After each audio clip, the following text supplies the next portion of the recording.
Hello everyone! Hear me again, Chi Easy Cooking. Today we are making KUTCHINTA. So this is all the ingredients and materials. We need KUTCHINTA molder. This is a regular size. Ingredients is rice flour, glutinous rice flour.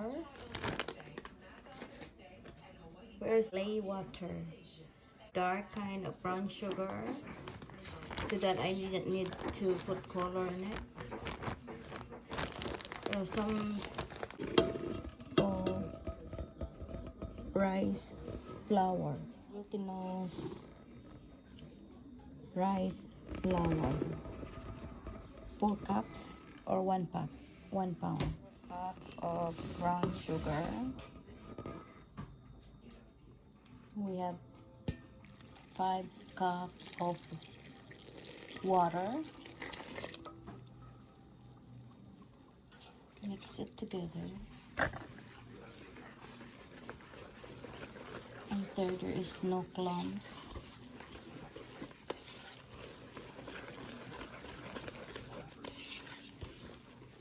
Usually I like to strain it to take the lumps out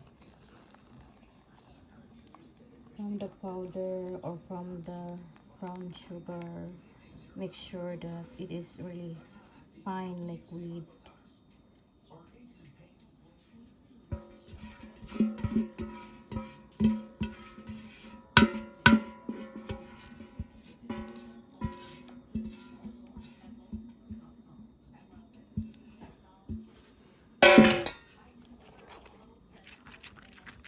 This is the lump.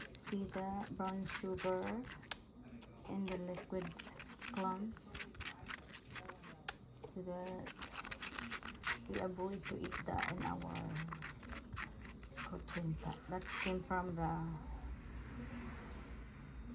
brown sugar. 10 teaspoons of lay water. Mix that together in there. The purpose of lay water, like ready to put the KUTCHINTA molder.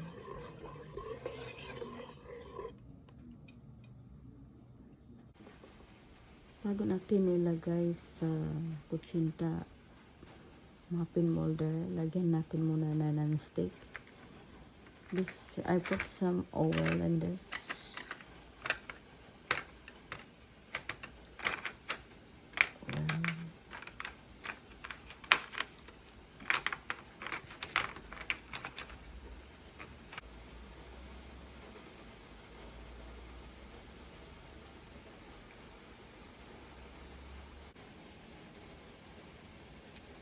Ready na siya ilagay sa steamer. Inhanda ko na yung steamer. So luto na siya. Ilagay natin sa lagyanan. Sa lagyanan.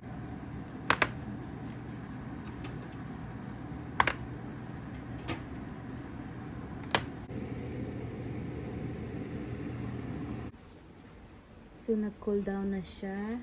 I-transfer na natin siya sa lagayan ng KUTCHINTA. So ano siya? KUTCHINTA. Lagay.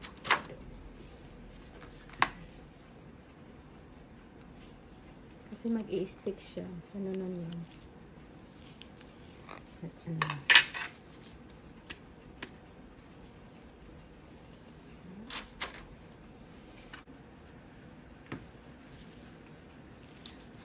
Lagyan natin ito ng grated coconut leather.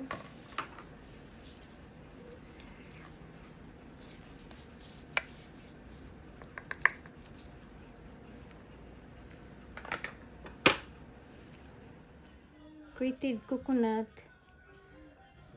Lagyan natin sa top ng KUTCHINTA.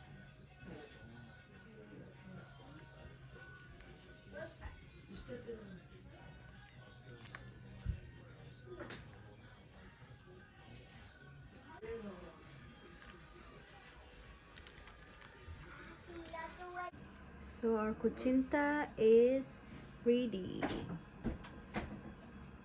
And it is done.